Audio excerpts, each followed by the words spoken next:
বাঙালি রান্নাঘরে আপনাদের সবাইকে স্বাগত। আজকে আমার রেসিপি পটল পোস্ত। পটল পোস্ত করার জন্য আমি পটল নিয়েছি এখানে 250 গ্রাম। ওই পটলগুলোকে ছাড়িয়ে এরমভাবে কেটে রেখেছি, এইভাবে কেটে রেখেছি। এখন তেল গরম হয়ে গেছে, আমি পটলগুলোকে ভেজে নেবো হালকা করে। পটলগুলো ভাজা হয়ে গেছে, আমি তুলে নিচ্ছি। এইভাবে পটলগুলো তুলে নিলাম। এতে আমি দেবো দুটো পেঁয়াজ, দুটো মাঝারি সাইজের পেঁয়াজ এইভাবে কেটে রেখেছি। এখন এই পেঁয়াজগুলো আমি এখানে দিয়ে দেবো। পেঁয়াজগুলো দিয়ে একটু ভেজে নেব। পেঁয়াজটা একটু ব্রাউন হয়ে গেছে, আমি এর মধ্যে দেবো 1 চামচে রসুন বাটা। রসুন বাটাটা দিলে পটল পোস্তর টেস্টটা আরও ভালো হয়। এবার এর মধ্যে আমি এর সাথে দিয়ে দেবো 8-9টা কাঁচা লঙ্কা চিড়ে রেখেছি। আপনারা যে যেমন ঝাল খান সেরকম দেবেন।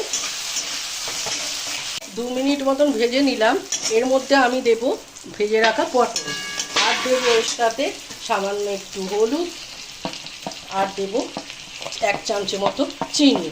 এগুলো একসাথে দিয়ে দিলাম। দেওয়ার পর এর মধ্যে যেটা দিতে হবে এটা হচ্ছে পোস্ত বাটা।